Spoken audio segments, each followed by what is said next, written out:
강혜신의 오늘의 미국.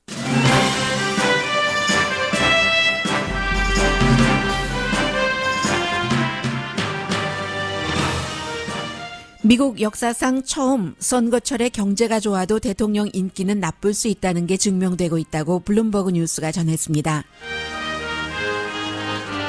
공화당이 상원에서도 다수당을 뺏길 수 있다는 가능성이 나오면서 최근 선거 전에 뛰어든 오바마 전 대통령에 대한 보수의 비난도 거칠어집니다. 잡지 페더럴리스트 편집인은 악정을 펼친 오바마의 등장은 훌륭한 대통령 트럼프를 더욱 빛낼 것이라는 칼럼을 썼습니다.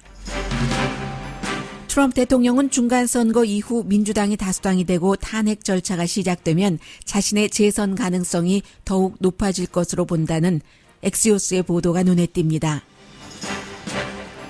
현재 트럼프 대통령 지지층은 얇아진다는 게 여론조사 결과입니다.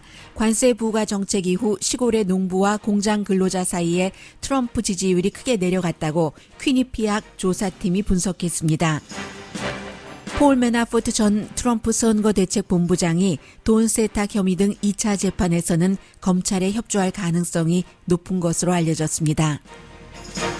올해 연방 적자는 지난해보다 32%가 늘어날 것이라고 초당적 의회기구가 발표했습니다. 세금 감면 정책 때문입니다. 허리케인 시즌에 연방재해청 기금 $1,000만 이민 단속을 하는 관세국으로 옮겨졌다고 MSNBC가 보도했습니다.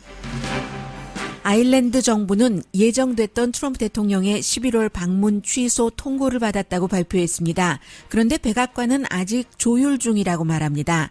아일랜드 야당 대표는 미국의 조석 변화 결정은 아일랜드의 가치와 맞지 않는다고 비난합니다. 한국 제주도 예멘인 난민 사태에 대한 한국인의 반응에 대해 뉴욕타임스의 특파원이 아주 예리한 지적을 했습니다.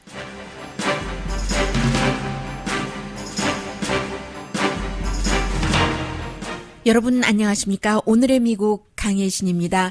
오늘의 미국을 사우스캐롤라이나, 노스캐롤라이나 그리고 버지니아주에서 듣고 계신 분들도 분명히 계실 것 같습니다. 지역의 이슈이기 때문에 여러분들께서 훨씬 더 잘 알고 계시리라고 생각되고요. 지금 허리케인이 버뮤다 부분 쪽에서 북서쪽으로 시속 15마일 정도로 움직이고 있습니다. 바람은 시속 160마일 정도 되고, 아니죠. 130마일 정도 되는군요. 그러니까 이제 찰스톤에 제일 먼저 도착을 하겠죠. 찰스톤 쪽에서 조금 내륙 쪽으로 가고, 북쪽으로 이제 버지니아 쪽까지 가는 그런 허리케인에 수천만 명이 영향을 받을 것으로 지금 보고 있습니다.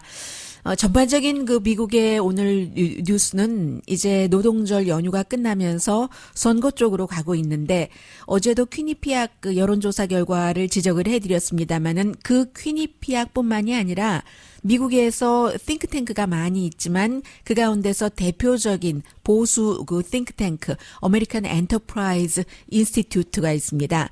이 보수 띵크탱크와 보수 여러 전문가들의 말을 인용을 해서 블룸버그가 이제 경제 전문지니까요.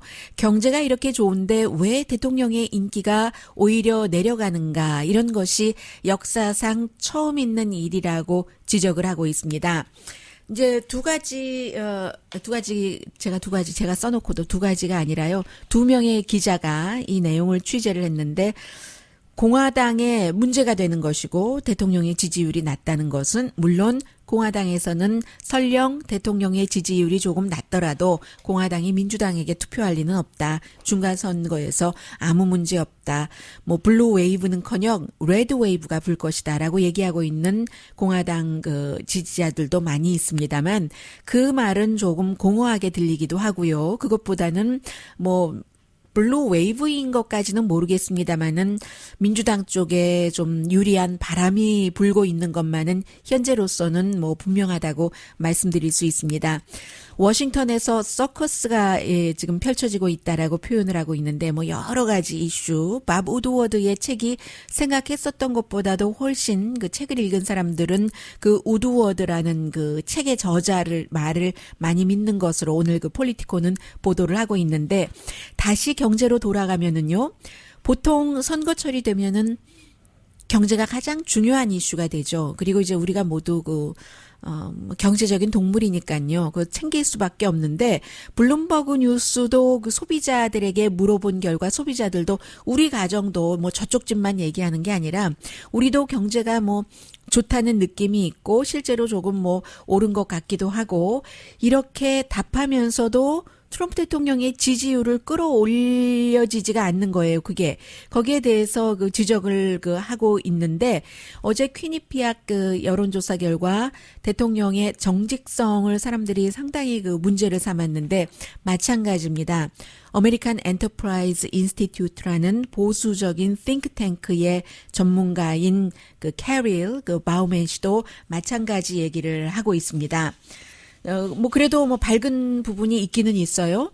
도널드 트럼프 대통령과 공화당의 밝은 면인데 무당파는 경제에 대해서는 긍정적으로 느낀다는 겁니다. 이에 대해서 민주당은 경제가 좋아도 어림없지 공화당 이렇게 생각을 하는데 무당파는 경제에 대해서 긍정적인 것까지는 하지만 민주당의 경우는 경제가 긍정적이라도 한 35분경에 말씀을 드리겠습니다마는 지금 미국의 세금 감면 정책으로 인한 적자가 이만저만이 아닙니다. 그리고 이만저만이 아닌 게 날이 가면 갈수록 전문가들의 예상보다 훨씬 크게 빨리 오고 있거든요. 결국은 납세자들이 손해를 본다는 얘기인데 일반 납세자들이요.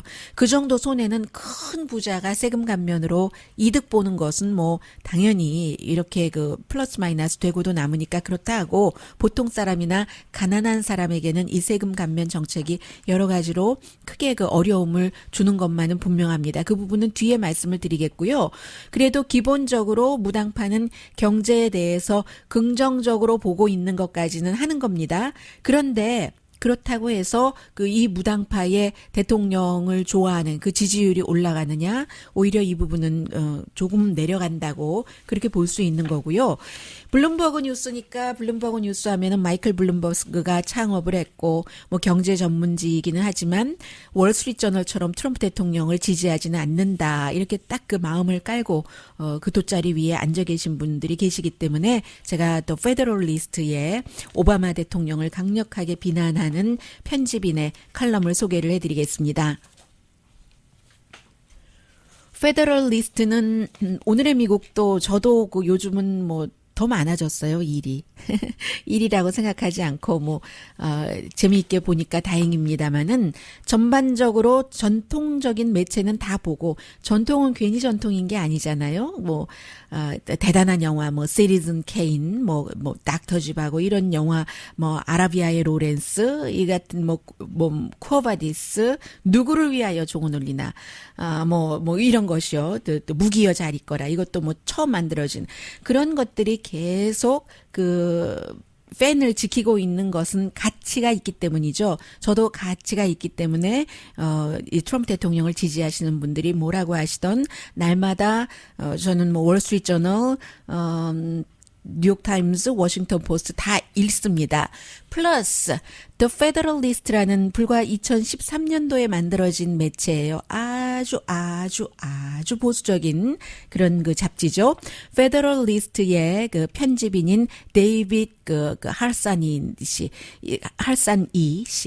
이분은 월스트리트저널에도 칼럼을 자주 쓰시는데 얼마 전에 지난주에 오바마 대통령이 일리노이주 대학교에서 연설을 했고 또 애나임에 와서도 민주당이요 나가서 투표를 해서 민주당이 다수당이 돼서 적어도 하원에서라도 체크 앤 밸런스를 맞추게 해 주십시오. 이런 연설을 했잖아요. 그 연설을 굉장히 못마땅해 하는 겁니다. 이 편집인은 땡스 오바마 하면서 오바마가 우리에게 왜 도널드 트럼프 대통령이 대통령인지 왜 그가 훌륭한 대통령인지를 증명해주고 있다고 주장을 합니다. 오바마는 그날 연설에서도 나치가 나쁘다고 말하는 게 그렇게 힘든가? 라고 트럼프 대통령을 공격을 했는데 극단적인 이슬람이라고 말하는 것처럼 힘들지는 않겠지 하고 비꼬 왔습니다. 그 버락 오바마 대통령이 이제 중동에서 테러리스트들이 마구 일어나고 테러가 저질러지고 할 때 세계와 미국인을 향해서 모든 이슬람교 신자가 다 그렇게 과격분자가 아니다라고 얘기를 하면서 극단적인 이슬람이라는 말을 쓰는 것을 굉장히 꺼려했었죠. 그것을 비꼬는 겁니다.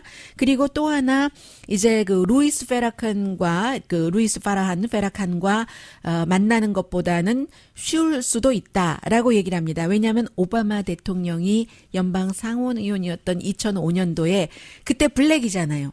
블랙 연방 상원 의원이 몇 명이나 있겠어요. 블랙이 뭐 상원 하원 다 합쳐서 그다지 많지 않은데 그런 블랙 그 코커스에서 이 루이스 그 페라칸을 초대를 했습니다.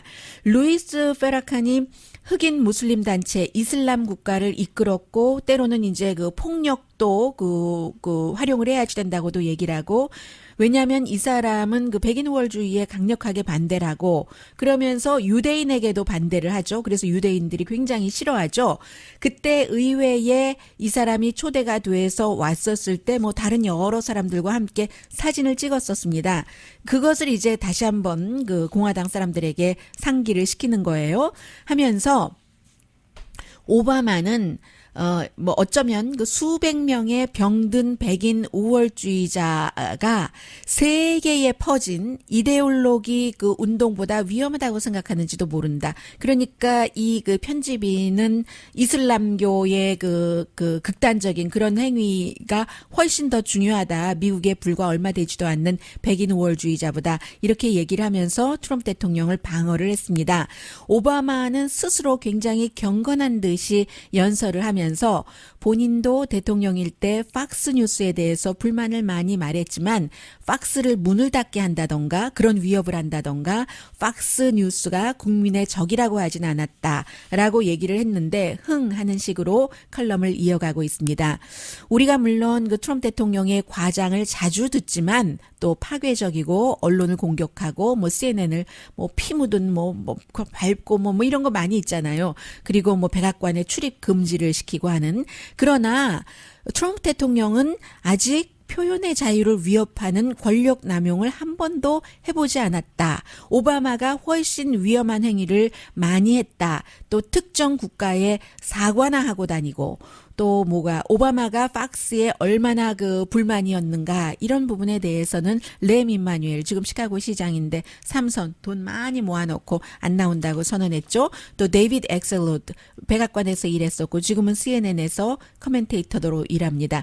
이런 사람들이 팍스 뉴스를 얼마나 그 당시에 비난을 했었는가 뭐 그런 얘기를 계속 하면서요. 트럼프의 트윗은 그런 것에 비하면 아무것도 아니다라고 얘기를 합니다. 또 트럼프 대통령은 단 한 명의 기자도 보도하는 것을 막거나 원하는 대로 보도를 못하게 막은 적이 없다? 저는 물음표를 달았지만 이 컬럼리스트는 그렇게 썼습니다. 그래서 민주당이 정말로 정책을 잘못하고 있다. 최저임금 인상이라든가 아니면 또 메디케어 for all. 어떻게 메디케어 for all이라는 것을 오바마 케어로 이 컬럼리스트가 이름을 바꿔서 모든 국민들에게 건강보험을 다 주자고 하는 것은 이건 너무 후진 정책이다. 사회주의가 아니고 뭐냐라고 얘기를 합니다. 그리고 또 하나 전 대통령이 현 대통령을 비난하는 것 여기에 대해서도 비난을 했어요. 하면서 트럼프 대통령은 지금 아주 큰일을 하고 있다. 오바마 대통령이 잘못했던 모든 일들을 다 제대로 바로잡아가고 있다. 그 가장 중요한 이해가 오바마 케어를 없애려고 하는 것이다. 라고 얘기를 하고 있습니다. 그래서 따라서 본인이 지금 이런 것을 지적을 한 것으로 인해서 오바마 전 대통령이 이번 선거에서 민주당을 돕지 않을 것이다. 오히려 트럼프 대통령을 중심으로 보수를 결집시킬 뿐이다. 이렇게 지적을 했습니다. 그런데 이제 이런 얘기들을 요즘 많이 하고 있어요. 전 대통령이 현 대통령을 비난하는 것이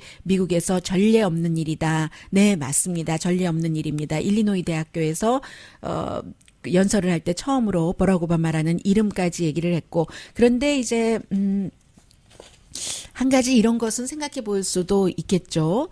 또 현 대통령이 전 대통령을 꼭 뭐 정책에 있어서뿐만이 아니라 아주 그 모욕적으로 뭐 거의 날마다 하루에 몇 번씩 하는 적도 있잖아요. 뭐 취임 뭐 하고 나서 며칠 지나자마자 바로 지금 20개월 동안이나 이미 그 사람 정치인도 아닌데 그렇게 그 전 대통령을 뭐 심지어 뭐 감옥에 가야지 된다던가 뭐 이런 식으로 힐러리 클린턴과 묶어서 그렇게 전 대통령이 20개월이나 비난을 할 때 입을 다물고 있는 그런 그 역사적인 대통령도 없었다는 말씀까지도 드리고요. 그리고 그런데 요즘 이렇게 보면 비슷해지는 거예요. 서로가 약간씩 예를 들어서 오바마 대통령도 그렇게 인내심이 많다고 하는 대통령도 20개월째에는 트럼프 대통령의 이름을 부르면서 지금 트럼프 대통령은 한마디로 그런 것 아니에요. 공포의 정치를 하고 있고 트럼프가 시작이 아니라 트럼프가 결과다. 여러 가지 민주당을 포함을 해서 정치인들이 정치를 잘못한 결과다. 그러니까 제대로 뽑아야지 된다. 이런 얘기를 해서 트럼프 대통령처럼 오바마 대통령도 트럼프 대통령을 비난을 했었다는 것이 비슷한 것이고 그리고 반면에 이제 오바마가 그 일리노이주 연설을 했었던 그날 방송이 끝나고 나서 바로 트럼프 대통령이 다른 곳에 가서 선거 유세 연설을 했거든요. 오바마의 그 연설은 팍스 뉴스조차도 끝까지 다 이제 전해줬습니다. 전해줬는데 이 트럼프 대통령이 연설을 시작을 하는 거예요. 연설을 시작을 하고 시작하자마자 오바마 연설 들었느냐? 나는 봤는데 I watched 했는데 나 정말 졸음에 빠졌잖아 하면서 오바마는 정말 그 그태 어떤 것에 그타냐면 사람 졸리운 연설하는 건 잘해. 이렇게 대통령이 얘기를 한 거예요. 현 대통령이. 물론 전 대통령이 현 대통령을 비난을 한 직후였습니다. 그러니까 팍스가 원래 트럼프 대통령이 어디서 연설하면 처음부터 끝까지 생중계하거든요. 그날은 팍스가 트럼프 대통령의 연설을 끊었습니다. 저는 그게 그 트럼프 대통령에게 나쁘기 때문에 그렇다라고 보여지는데 왜냐하면 일단 그 말이나 그 분위기상으로 대통령은 대통령이 갖고 있는 품이라는 것을 사람들이 기대를 하잖아요. 아직까지는 부모도 부모의 품위가 있는 것인데 아무리 자연스러운 게 좋다 하더라도 그래서 바로 직전에 품이 있는 연설이 있고 지금 거봐 나 졸려서 혼났어 이런 그 연설을 하고 뭐 이러니까는 이게 이 팍스가 컷해버린 게 아닌가 하는 짐작을 했는데 그에 비해서 어제 제가 말씀드린 대로 트럼프 대통령이 그 이후에 한 어제의 연설 그 펜실베니아에서 9.11 그날 사람들이 미국을 구하려고 하이제커들과 싸우면서 그 비행기가 워싱턴과 의사당과 백악관으로 가지 않고 그 땅에 떨어지게 해서 본인들도 숨졌던 그 사람들을 추모를 할 때에 그 트럼프 대통령의 연설은 정말로 그 아름다웠거든요. 굉장히 그 대통령스러웠고 대통령 그 백악관 주인다운 연설이었거든요. 그래서 어제 저는 트럼프 대통령이 이제 20개월쯤 되니까 그 누군가가 당연히 써준 거죠. 써주는 거 읽는 게 나쁜 게 아닌 겁니다. 그 써주는 것이 대통령 자신이 쓴 것보다 대통령의 마음을 더 효율적으로 대변할 수도 있고 이제 트럼프 대통령도 이제 제대로 그 국민의 오해도 없이 누군가가 제대로 써준 전문가가 써준 것을 읽을 수 있는 또 읽을 그 의도가 있는 그 정도까지는 대통령스러움을 가지고 가고 있구나. 이게 이제 서로 이렇게 밍글되는 거죠. 오바마와 트럼프 대통령이. 저는 트럼프 대통령이 그 나머지 2년을 정말로 잘해주길 바랍니다. 미국의 대통령이니까요.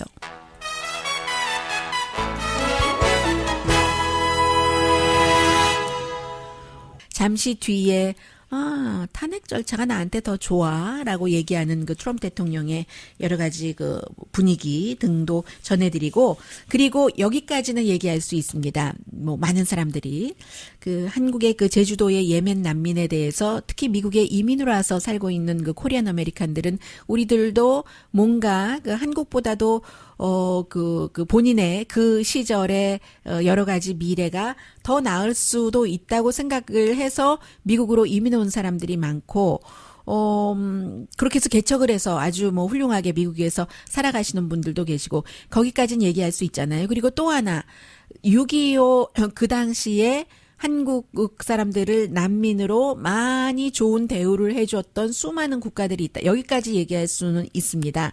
그런데 그 뉴욕타임즈의 그 최상훈 특파원이 그 코리안 피가 있어서 그런지 여기까지 그 너머까지 그 제주도 그 예멘 그 난민에 대해서 지적을 했거든요. 전해드립니다. 잠시 뒤에 뵙겠습니다. 라디오 서울 방송 오늘의 미국 듣고 계십니다. 퀴니피악 여론조사 결과 또 NPR과 마리스트가 함께한 여론조사 결과로 중간선거를 조금 예상해 보겠습니다. 이 분위기가 한 2달 전부터 시작이 돼서 이제는 자리가 잡히는 것 같거든요. 미국의 중간선거는 트럼프 대통령의 미래와 한반도의 미래에도 굉장히 큰 영향력을 미칠 수 있기 때문에 어느 때보다도 미리부터 그 관심을 갖고 계시는 분들이 많습니다. 중서부 지역에서요. 그 NPR과 마리스트의 여론조사 결과에 따르면 9월 5일부터 9일까지 777명의 유권자를 대상으로 조사를 했습니다. 7월 달 이후에 중서부 지역에서 그 지지율이 13포인트가 내려갔답니다. 이게 다 무역전쟁 때문에 그렇거든요. 농부와 이제 그 공장 근로자들이 뭐 조금씩 일자리가 만들어지는 데도 있지만 전반적으로는 크게 플러스가 안 되는 것 같아요. 아직까지는. 그리고 교외 지역에 사는 사람들, 뭐 이것은 여러 번 말씀드렸습니다마는 대통령을 지지하지 않는 사람들이 훨씬 많습니다. 56%대 34%. 작은 그런 그 지역에서의 공화당에 대한 지지율도, 그러니까 시골 지역이라는 얘기예요. 11포인트가 한 달 사이에 내려갔습니다. 퀴니피악의 여론조사도 대체로 마찬가지였어요. 전반적으로는 공화당보다 민주당에게 투표를 하겠다. 대통령은 없으니까 이제 상하원 선거에서요. 그게 52%대 38%로 14포인트나 앞서갔습니다. NPR과 마리스트는 12포인트인데 퀴니피악이 더 많이 벌어지네요. 그리고 무당파가 중요하죠. 어차피 뭐 민주당, 공화당은 서로 자신들의 당을 웬만하면 찍을 테니까 대통령 선거도 아니고 무당파의 경우도 지금 그 퀴니피악의 여론조사 결과 민주당을 50% 지지하고 공화당을 35% 지지하고 뭐 이런 결과가 나오고 있거든요. 그러니까 7월 달에 그 NPR이 여론조사 했었을 때보다도 그 민주당의 지지율이 민주당 경우 NPR은 지금 50%대 38%거든요. 민주당 지지율이 50%로 지금 12%가 높은 거죠. 그런데 7월 달보다 7%나 늘어났습니다. 8월 달, 지금 9월 초니까 한 달 정도, 한 달 조금 넘게 되는 건데, 이렇게 되면은 블루 웨이브가 쓰나미가 될 수도 있다 하는 얘기하고 있고, 지금 공화당 쪽에서는 무슨 소리, 뭐 블루웨이브는 무슨 블루웨이브. 그러나 또 공화당의 지도부는 다릅니다. 지도부가 어떤 뜻으로 그런 말을 하는지는 몰라요. 오히려 사람들에게 이래서는 안 되니까 투표하러 꼭 오세요 하기 위해서 그러는 건지는 모르겠습니다만은 몇 퍼센트인지 아무도 자로재기 힘들 겁니다. 공화당의 상원의 그 미치 매코넬 그 대표도 상원조차도 공화당이 다수당을 뺏길 수도 있다는 얘기를 어제 했거든요. 오늘 뭐 워싱턴 포스트가 자세히 분석을 했는데 지난주부터 말씀드린 것처럼 그 텍사스의 테드 크루즈도 지금 위험하다고 하고 뭐 이것을 보면 알죠. 트럼프 대통령의 스케줄을 보면은요. 미국의 공화당 대통령이 바쁠 때 미시시피주 같은 데 안 가거든요. 미시시피주 같은 데는 정말로 흑인들도 많고 하기는 하지만 그런데도 안심하는 주입니다.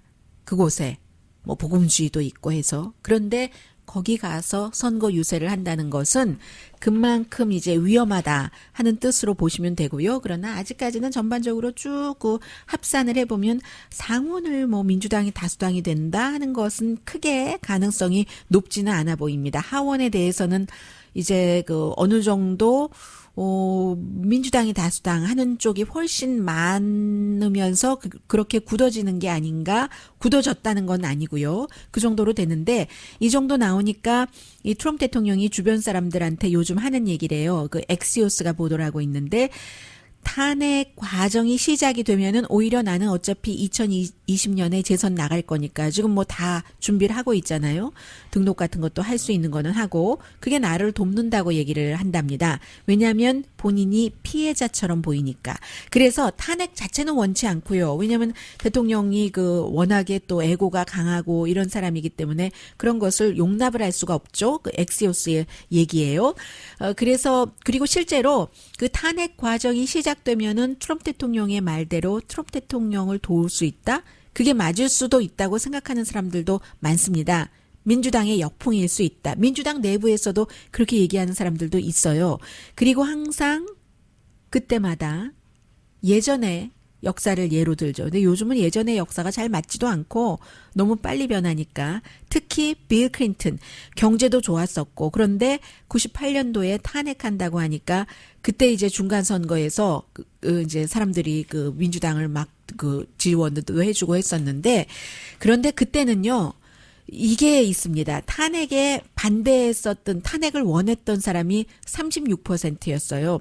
미국 사람들이 아직까지는 지난주에 뉴욕타임스의 그 어피니언란에 익명으로 글을 쓴 사람도 얘기를 했지만 내부에서도 그 헌법 25조를 들어서 대통령이 지금 성격적으로나 뭐 여러 가지 그 지식으로나 뭐 여러 가지가 그 대통령에 적합하지 않다. 뭐 이거 어떻게 해야지 되나 바꿔야지 되나 논의를 했다고는 하지만 그래도 이것은 전 세계 미국 혼자가 전 세계의 모든 인구와 모든 나라는 아니기 때문에 그 나라 망신이잖아요. 스스로. 그래서 그것을 원치 않는 사람들이 많은 것처럼 공화당 내부에서도 대통령 주변에서도 대통령에 반대하면서도 저항 세력이라고 하면서도 그렇게 미국 사람들이 과거에 탄핵을 원했던 사람이 36%밖에 안 됐었습니다. 그런데 조금 변했어요. 지금은 평균 정도를 내보면 대체적으로 한 그 50%까지는 안 갑니다. 49%, 45%에서 이 정도는 트럼프 대통령이 탄핵돼야지 된다고 생각하는 사람들이기 때문에 과거보다는 탄핵돼야지 된다 하는 사람들이 조금 많다는 이 정도는 조금 다르다고 말씀드릴 수 있겠고요. 분위기 바꿔서 한국 뉴스 잠시 뒤에 전해드릴까요? 네, 짧은 것 하나만 더 전해드리고요. 그리고 이제 이와 연관돼서 요즘은 뭐 뉴욕타임스의 글 또 그 밥 우드워드의 Fear라는 그런 그 책 때문에 조금 뒤로 가려졌는데 항상 이러다가 이제 그 특별검사가 어떤 발표를 선거 전에 할지 하지 않을지 모르겠습니다만은 폴 매나포트라는 대통령 그 선거대책 본부장을 지냈었던 사람이 지난번에는 배심원 그 재판에서 8개 혐의 유죄 이제 판결을 받았고 우크라이나 정치인들과 뭐 이리저리 하면서 돈 받고 은행 문제 뭐 등등요. 이번에는 워싱턴에서 그때는 그 버지니아주에서 있었던 재판이고요. 24일에 시작이 되고 그 다음 주부터 아마 배심원 그 선정이 시작이 되는 것 같은데 돈 세탁 뭐 로비스트 등록도 안 하고 로비하고 다 우크라이나 이게 또 근본적으로는 블라디미르 푸틴 러시아 대통령과도 연관이 되고요. 그런데 이 사람의 전 비즈니스 파트너고 역시 그 트럼프 대통령의 그 선거 그 캠페인에 참여를 했었던 릭 게이츠 같은 경우는 이제 그 뭔가 그 사전에 합의를 하고 그 이 폴 매나포트에 대해서도 여러 가지 증언을 하고 있잖아요. 두 번째 재판에서는 폴 매나포트 자신도 검사와 협조를 할 수도 있다. 이런 얘기 지금 들려오고 있고요. 그리고 이제 그에 비해서 그 팍스뉴스 같은 경우는 지금 대통령이 그 여러 번 그 지적을 하고 트윗을 많이 하고는 하는 그 FBI와 또 법무부 내부 사람, 특히 그 FBI에서 얼마 전에 그 해고된 인물과 내연의 관계에 있었던 사람들과의 여성과의 그 뭐 텍스트에서 문제가 발생을 했다. 뭐 이런 내용들 많이 나오고 있고요. 그러나 제가 세세한 내용까지는 다 전해드리지 않겠어요. 그게 어느 정도는 이렇게 보면은 언론끼리의 싸움이기도 하거든요. CNN과 팍스가 좋아하는 뉴스가 다르기 때문에 팍스는 아주 작은 일반인들이 지금 증명되지도 않았고 알 필요도 없는 그런 내용까지 대통령에게 유리함은 전하고 또 CNN은 다분히 또 팍스와 똑같은 케이스인데 대통령에게 불리하면 전하고 하는 게 있기 때문에 제가 대강 분위기 보면서 맞춰가면서 전해드리겠습니다. 잠시 뒤에 제주도와 중요한 미국의 돈 문제 전합니다.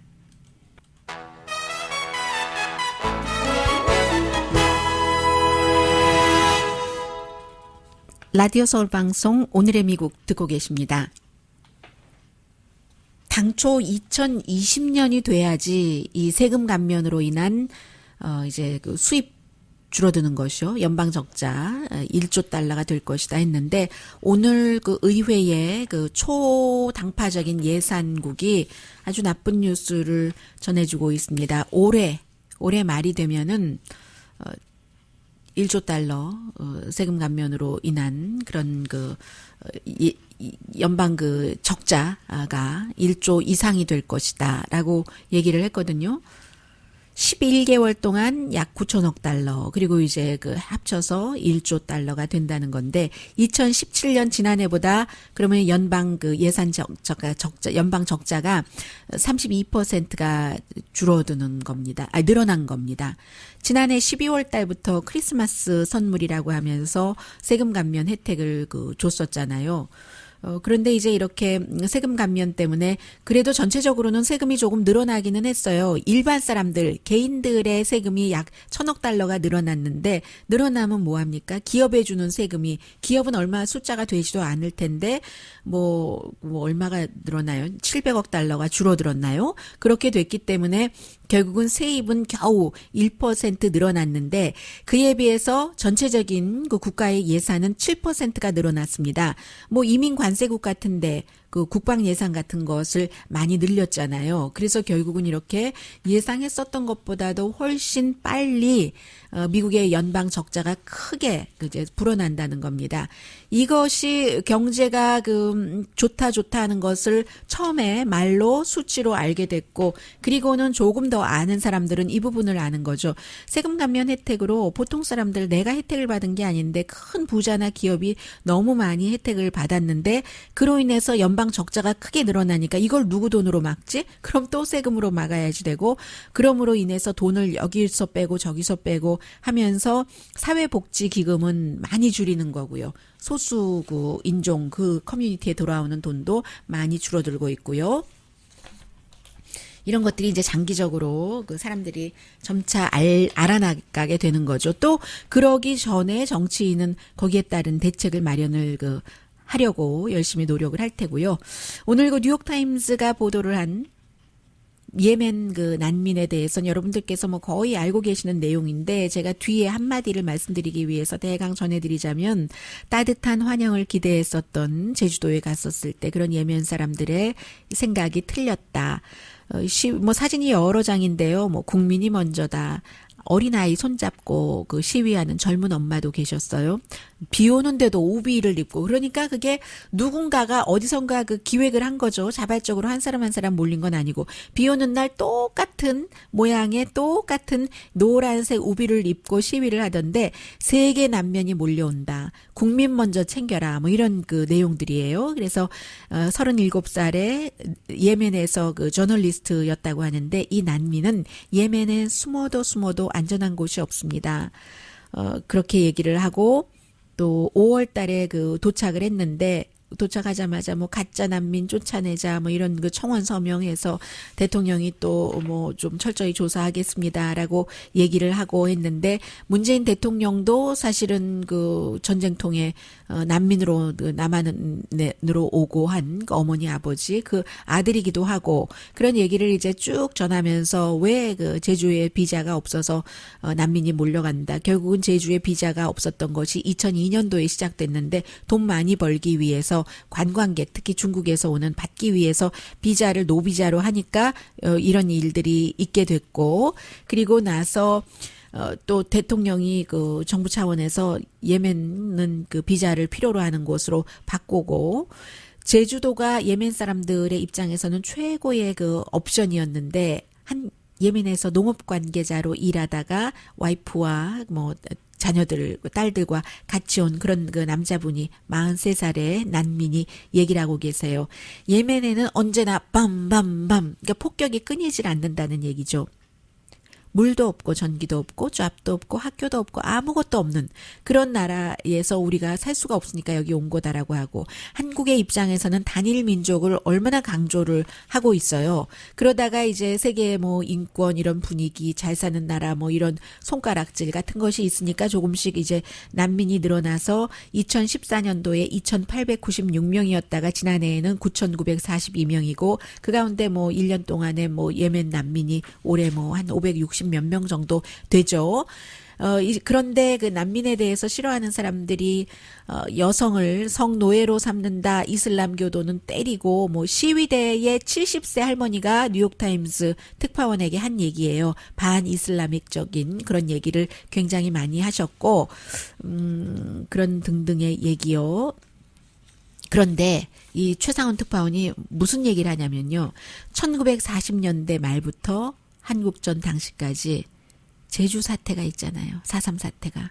군인, 경찰이 많은 주민들을 게릴라다 이러면서 학살을 한 그 내용을 얘기를 하면서 김의용이라는 분이 예멘 난민분들께 그 한국어를 가르치신대요. 제주도에서 태어나셨는데, 그래서 이분의 가족도 그렇게 그 숨진 분이 계시는데, 그 당시에는 제주도에서 많은 사람들이 우리 이렇게는 못 살겠다 하면서 일본으로 숨어 들어갔다는 거예요. 난민으로. 일본에 가서 정말 나쁜 환경에서 열심히 일하면서 동물처럼 일하면서 오사카 뭐 등등해서, 그러면서 그 돈을 또 모아서 고향인 제주도로 보내고, 그 이후에 제주도에 길도 놓고 학교도 놓고 할 수 있었던 제주도의 시작이 그렇게 됐었다 하는 얘기를 해주고 있습니다.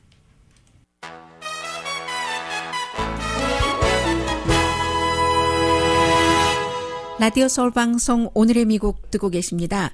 국가의 우선순위를 알 수 있는 부분입니다. 그리고 뭐 언론의 역할도 역시 뭐 좀 보여지는 뉴스인데, $10,000면 그다지 작은 돈은 아니에요. FEMA 연방재해청에서 관세국이요. ICE로 6월 달이면 이제 허리케인이 시즌이 시작되기 직전이잖아요. 그때 돈이 옮겨졌다는 겁니다. 정부가 발표하진 않았습니다. 다만 그 MSNBC의 그 레이첼 매도우 쇼 보시는 분들 많으시죠?